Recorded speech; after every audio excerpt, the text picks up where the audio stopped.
अब ये नेक्स्ट हमारा चैप्टर है, 8th चैप्टर। इसमें दो चीजें होती हैं। ये वाले चैप्टर में दो चीजें हैं।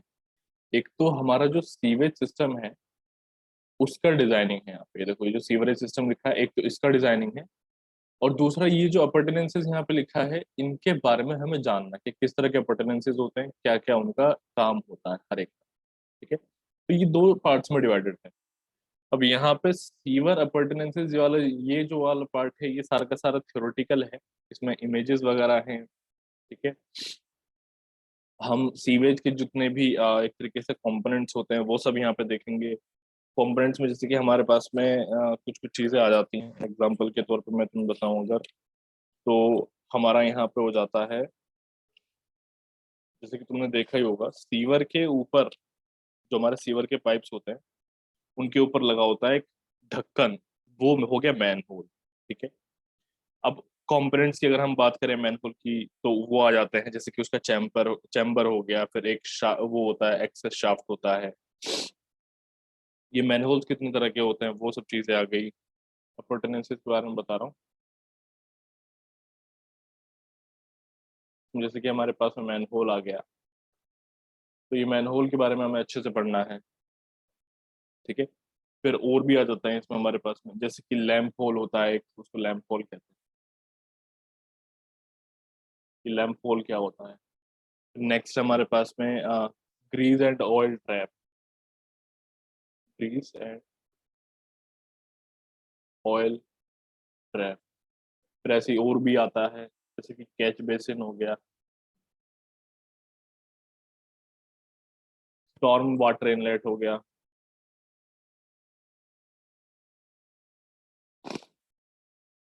तो इस तरह की चीजें हैं हमारे पास। ठीक है, ये सब कोई डिफिकल्टी नहीं है इनमें। ठीक है, ऐसे जो हमारे शेप्स होते हैं सीवर के, वो कौन कौन से हो गए। वेंटिलेशन कैसे होता है सीवर्स में, वेंटिलेशन ऑफ सीवर्स। फिर यहाँ पे आता है शेप ऑफ सीवर्स।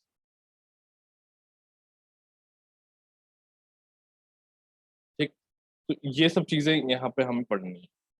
अब मैं अगर इनके बारे में बताऊं तो अपर्टेनेंसेस वाला पार्ट मैं नहीं करा रहा अभी, क्योंकि सारा थ्योरेटिकल है, इसको तुम लोग खुद से पढ़ सकते हो। एग्जाम में भी कम पूछा जाता है, बहुत कम पूछा जाता है। पूछा जाएगा तो फिर मेंस के एग्जाम में पूछा जा सकता है, जहाँ पे कि शॉर्ट नोट्स तुमसे लिखवा सकता है कि बताओ ये क्या होता है, ये क्या होता है। मैंने वहां भी क्वेश्चन इसके बहुत ही कम देखे। ठीक है, तो मोस्ट प्रोबेबली और प्रेफरेबल जो रहता है वो अपर्टेनेंसेस के बारे में तुम्हें अगर बताऊं, तो ये सब चीजें मेंस के एग्जाम के लिए, मेंस एग्जाम सारा थ्योरेटिकल है। ठीक है, अब हमारा ये जो लेफ्ट में तुम देख रहे हो सीवेज का, ये है इम्पोर्टेंट। इसी के बेसिस पे आते हैं न्यूमेरिकल, और प्री में भी आता है, मेंस में भी न्यूमेरिकल आता है, मेंस में भी डिजाइनिंग का न्यूमेरिकल आता है। प्री में भी एक दो छोटी छोटी चीजें जो है आ जाती हैं। तो सबसे पहले यहाँ पे देखो, जो अजम्पशन हमारे पास में होता है सीवर के डिजाइनिंग में वो क्या होता है। तो सबसे पहला अजम्पशन होता है कि जो हमारा फ्लो होता है सीवर के अंदर वो होता है स्टेडी या फिर नो स्टेडी और यूनिफॉर्म। ठीक है, सीवर जो होते हैं वो डिजाइन होते हैं on the basis off peak flow discharge. ये याद रखना, ये इंपॉर्टेंट है, जो assumptions हैं काफी इंपॉर्टेंट। ठीक है, इंपॉर्टेंट assumption। इसके बाद में देखो फ्लो फॉर्मूला। फ्लो फॉर्मूला क्या है, देखो सीवर जो तुम डिजाइन कर रहे हो, वो जो पाइप्स होंगे उनके अंदर से कितना डिस्चार्ज आएगा, है ना, वो सब चीजें तुम्हें निकालनी होंगी। तो उनके लिए है यहाँ पे फ्लो फॉर्मूला। तो मैनिंग्स फॉर्मूला जो है हमारा, वो किस लिए यूज होता है, वो यूज होता है ओपन चैनल फ्लो के लिए या फिर पार्शली फुल के लिए। यानी कि एक ऐसा सीवर होगा जो कि ओपन होगा, थोड़ा सा पार्शली फुल होगा, या फिर ओपन चैनल फ्लो तो वो हो गया जो कंप्लीटली ओपन है ऐसे एयर में, है ना। यहाँ पे सपोज यहाँ पे तुम्हारा वाटर है और वो एयर से कांटेक्ट। पार्शली फुल भी हम यहाँ पे ले सकते हैं। देखो ये पार्शली फुल है ना, ये क्लोज सीवर है, पार्शली फुल है। और बहुत सारे सीवर से तुम लोगों ने भी देखे होंगे ओपन होते हैं, है ना, बहुत सारे सीवर से जो open। और इसमें हमारे पास में नेक्स्ट होता है हेजन विलियम्स। हेजन विलियम्स जो होता है वो क्लोज्ड के लिए होता है या फिर प्रेशर फ्लो के लिए। जो फॉर्मूले हैं वो मैंने यहाँ पे लिखे हुए हैं। मैनिंग्स फॉर्मूला है v equals to 1/n r की पावर 2/3 s की पावर 1/2। r हाइड्रोलिक रेडियस है, s स्लोप है सीवर का, सब कुछ हमें पता ही है कैसे कैसे निकाला जाता है। हेजन विलियम्स के accordingly v equals to 0.849, c r की पावर 0.63 और s की पावर 0.5, और ये होता है इस ये जो c है यहाँ पे, इसको हम कहते हैं हेजन विलियम कोएफिशिएंट, ठीक है। हेजन विलियम कोएफिशिएंट। अब इसके बाद में जो हमारे डिजाइनिंग के लिए जो डेटा है जो काम आता है वो देखो क्या है। सैनिटरी सीवर्स जो हैं वो डिजाइन होते हैं किस लिए? सैनिटरी सीवर्स डिजाइन किए जाते हैं पार्शली फुल रन कर सकें अंडरग्राउंड में, ठीक है। अंडरग्राउंड होते हैं या फिर तुम्हारा ओपन होते हैं, तो वो पार्शली फुल के लिए डिजाइन होते हैं, ठीक है। और ये जो लिखा है यहाँ पे, ये है अंडर ग्रेविटी, ये है यहाँ पे अंडर ग्रेविटी, ठीक। ताकि पानी जो है अपने आप फ्लो हो सके, अपने आप फ्लो हो सके। तो यहाँ पे हमारे पास में कुछ डिजाइनिंग की कंडीशंस हैं। कंडीशन कुछ इस तरीके से, जैसे कि पाइप साइज हमारा अगर 0.4 मीटर से कम है, यानी कि डायमीटर है हमारा 0.4 मीटर से कम, तो हम यहाँ पे हाफ के लिए डिजाइनिंग करें, ठीक है। हाफ के लिए हम क्या करेंगे? डिजाइनिंग। ऐसे ही अगर हमारा 0.4 से लेकर के 0.9 के बीच में होगा, तो हम 2/3 जो है उसके लिए करेंगे, ठीक।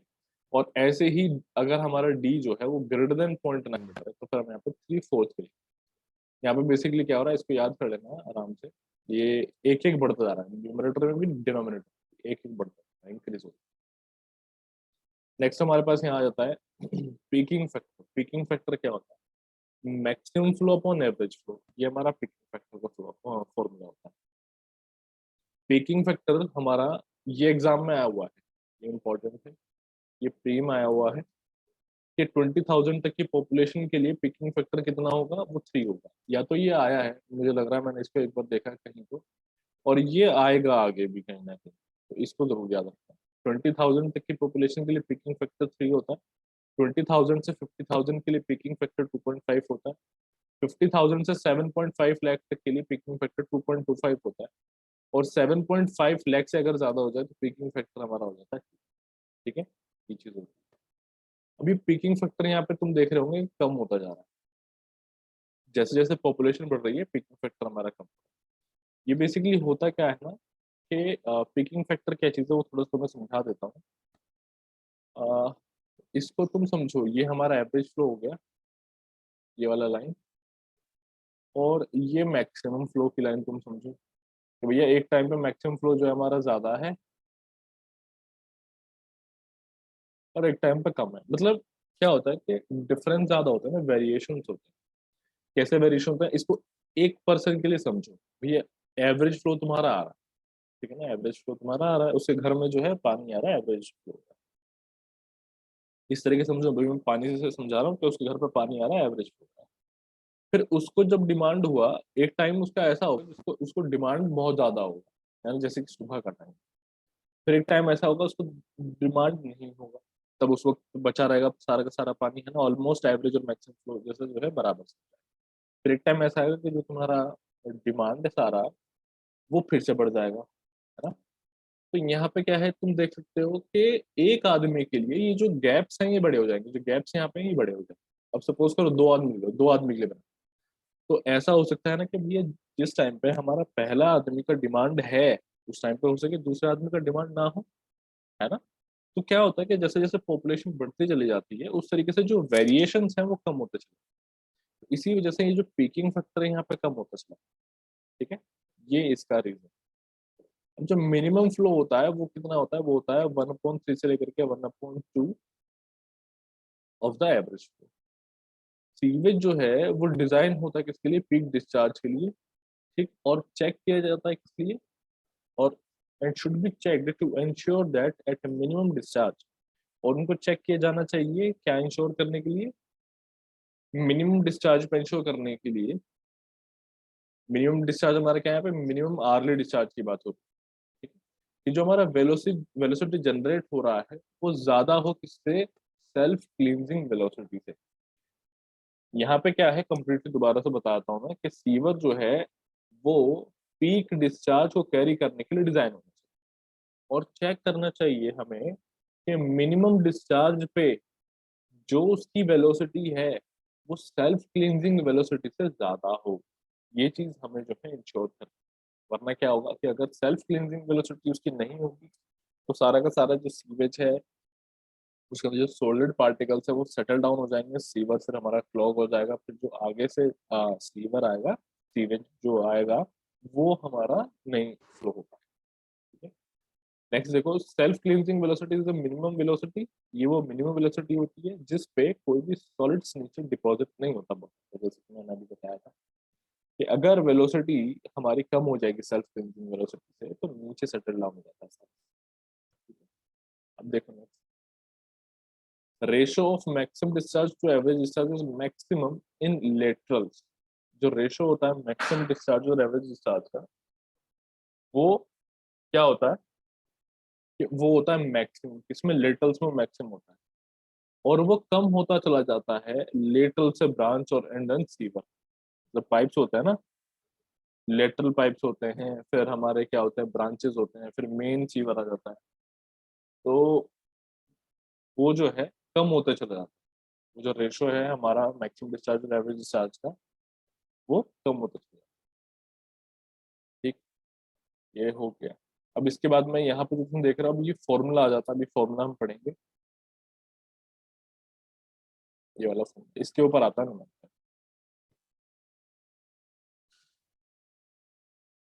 अब ये है हमारे पास यहाँ पे स्टॉर्म वाटर डिस्चार्ज। यहाँ पे क्या है कि इसके बेसिस पे आएगा न्यूमेरिकल। अब ये बहुत इंपॉर्टेंट, ठीक है, काफी इंपॉर्टेंट है। स्टॉर्म वाटर डिस्चार्ज, यहाँ पे क्या होता है कि तुम्हें कुछ कुछ वैल्यूज गिवन होंगी, जैसे बारिश वगैरह की वैल्यूज, यहाँ पे इंटेंसिटी वगैरह बहुत जो है गिवन। अब चूंकि यहाँ पे जैसे कि तुम देख सकते हो, मैं कह रहा हूँ कि बारिश की जो वैल्यूज है यानी कि इंटेंसिटी है वो गिवन होगी, तो सीधी सी बात है ये वो वाला ड्रेनेज है। यहाँ पे हम जो डिजाइनिंग कर रहे हैं ये स्टॉर्म वाटर ड्रेनेज डिजाइनिंग कर रहे हैं। क्योंकि जब बरसात आएगी, है ना, काफी ज्यादा बारिश होगी, तो वो जो उस तूफान की वजह से जितना भी पानी इकट्ठा होगा उसको क्लियर करने के लिए जो हम सीवर बनाएंगे उसकी यहाँ पे डिजाइन।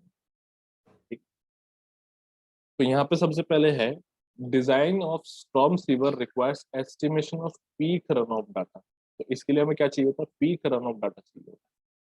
और पीक रन ऑफ जो होता है वो डिपेंड करता है इंटेंसिटी ऑफ रेनफॉल पे। अभी पीक रन ऑफ क्या है देखो, रन ऑफ होता है कि जैसे बारिश हुई तो कितना पानी है उस बारिश का बह करके नीचे चला गया।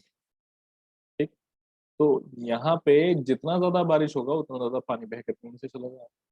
यानी कि जितना ज्यादा बारिश हो रहा है उतना ज्यादा पानी बह करके ऑब्वियसली सीवर के अंदर आएगा ना। तो उसके बेसिस पे डिजाइनिंग हो। ठीक, इसमें हमारे पास में यहाँ है रेशनल फॉर्मूला। इस रेशनल फॉर्मूला पे हमारा डिजाइन। उससे पहले मैं कुछ चीजें तुम्हें यहाँ पे बता दूं, जैसे कि टाइम ऑफ कंसंट्रेशन ये रह गया है। वैसे तो मैंने इसको नीचे लिखा टाइम ऑफ कंसंट्रेशन का फॉर्मूला, लेकिन मैं यहाँ पे भी बता देता हूँ। तो टाइम ऑफ कंसंट्रेशन जो है, बिकॉज उसका यूज ही यहाँ पे, टाइम ऑफ कंसंट्रेशन जो हमारा होता है इसको हम रिप्रेजेंट करते हैं टीसी से। कैपिटल टी नीचे सी होता है। और ये होता है हमारा overland flow time. Overland flow time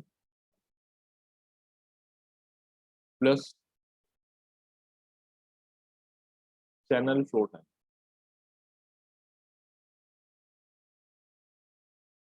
ठीक है, ओवरलैंड का मतलब है जो जमीन के ऊपर हमारा फ्लो हो रहा है वो है, और चैनल फ्लो टाइम वो है जो तुम्हारे चैनल या फिर सीवर में जो फ्लो हो रहा है उसमें टाइम ले रहा है ये।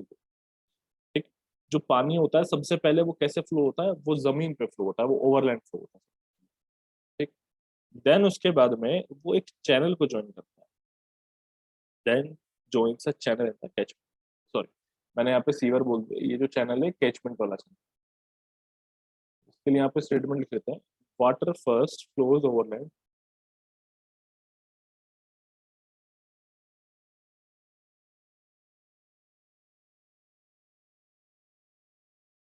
water first flows over land and then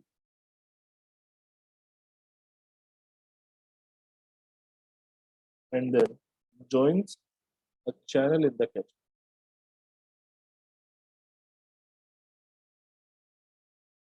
Joins a channel in the catchment. ठीक है, ये होता है इस तरीके से। तो जो हमारा टोटल टाइम है जो रिक्वायर्ड होता है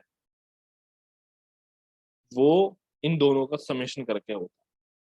ठीक है, अब देखो यहाँ पे नेक्स्ट, अब peak rate of run of जो होता है वो हम कैलकुलेट करते हैं रेशनल फॉर्मूला से।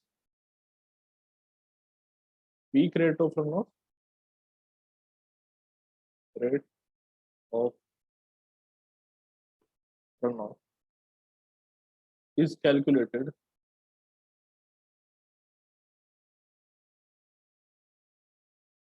using is calculated using rational form।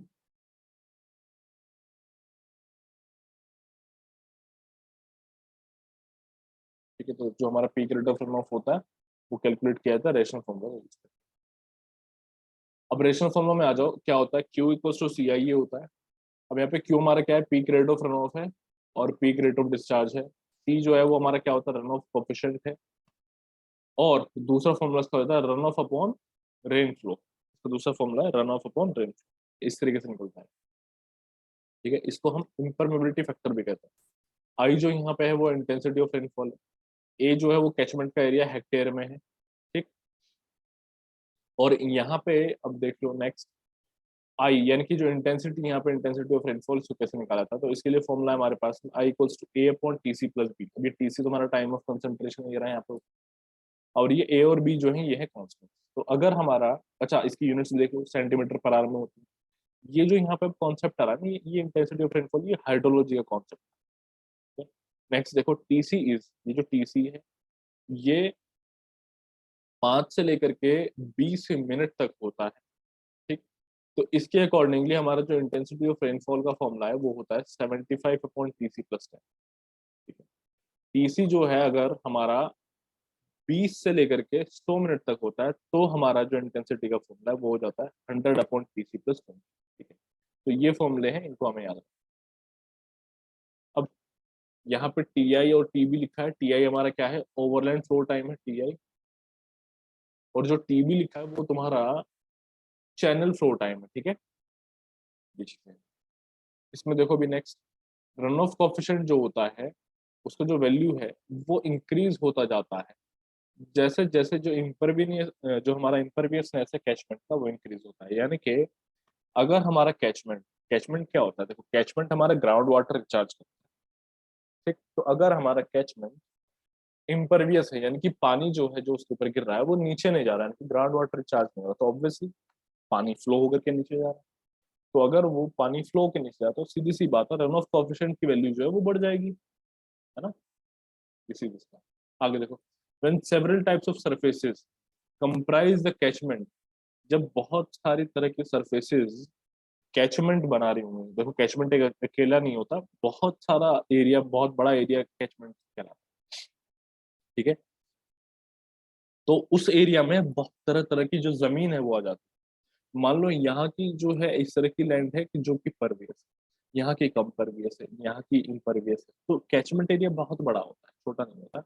उसमें डिफरेंट टाइप्स ऑफ लैंड जो है वो आ सकता है। ठीक, तो हमने यहाँ पे क्या किया कि रन ऑफ कोएफिशिएंट अगर हमें उस सिचुएशन में निकालना है तो हम ये जो तुम देख रहे हो ये एक एवरेज वैल्यू निकाल, ठीक है, रन ऑफ कोएफिशिएंट की एक एवरेज वैल्यू वो निकाल, C1 A1 plus C2 A2 plus C3 A3 इस तरीके से करके भी। C1 C2 C3 क्या है, ये तुम्हारे कैचमेंट, ये कोफिशिएंट है, रन ऑफ कोफिशिएंट है हर एक उस छोटे छोटे जमीन का। ठीक है, तो अगर मैं समझाऊं ऐसे, ये बड़ा सा एक कैचमेंट,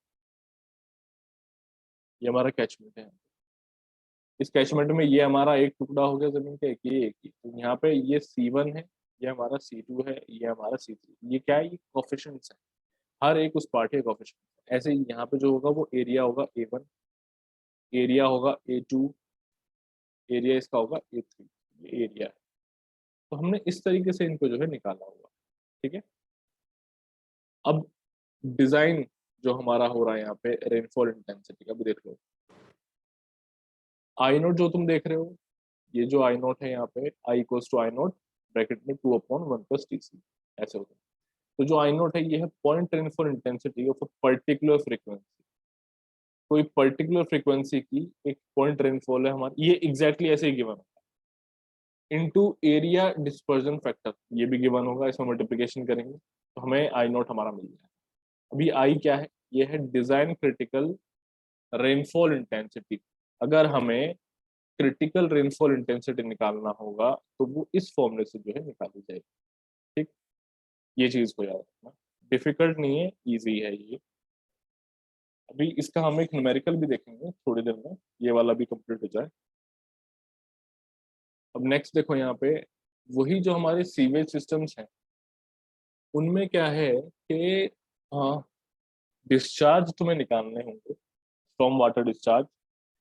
तो स्टॉर्म वाटर डिस्चार्ज तुम कैसे निकालोगे, देखो और भी फॉर्मूला है यहाँ पे, तुम जो देख रहे हो ये रेशनल फॉर्मूला है, ये जो यहाँ पे लिखा है ये है रेशनल फॉर्मूला। अगर रेशनल फॉर्मूला से तुम्हें सॉल्यूशन नहीं करना तो तुम इन इम्पेरिकल फॉर्मूला से भी सॉल्यूशन कर सकते हो। अब यहाँ पे आ जाता है इम्पेरिकल फॉर्मूला, दूसरा है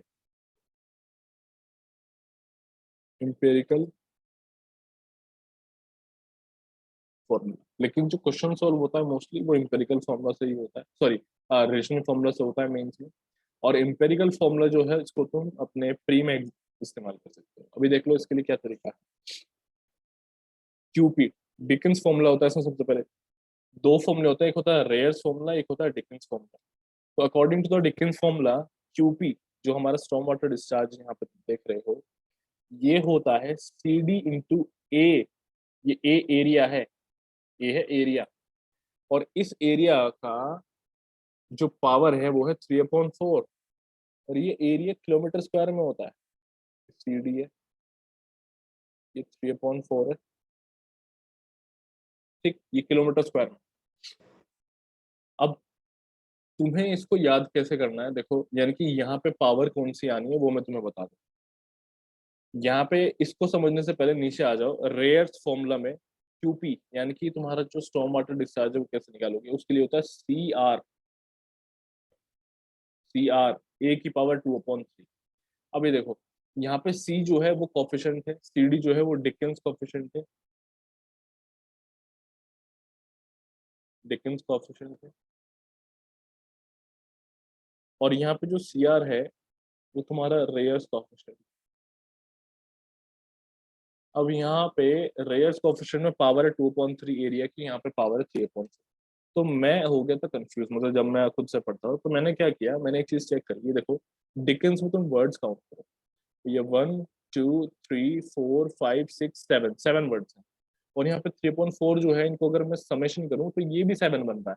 तो इनके डिकेंस फॉर्मूला अगर पूछा है तो 3 + 4 = 7, 3/4 जो मेरी पावर है। रेयर्स फॉर्मूला में देख लो अब, 1 2 3 4 5, रेयर्स फॉर्मूला में 5। तो यहाँ पे पावर भी अगर तुम देखो तो 2/3 यानी कि 5 पावर आ रही है। इस तरीके से मुझे जो है ये मैंने फॉर्मूला याद रखा। अब जो टोटल डिजाइन डिस्चार्ज यहाँ पे हो वो तुम्हारा स्टॉर्म वाटर, ठीक, और जो तुम्हारा ये DWF है, DWF कौन सा है, ये तुम्हारा ऊपर वाला है पहला, ठीक है, उन दोनों को मिला दो तो ये तुम्हारा टोटल डिजाइन डिस्चार्ज जो है बन जाएगा। ठीक, इस तरीके से। अभी यहाँ पे और फॉर्मूले भी हमारे पास में आएंगे, अभी वो भी देखते हैं।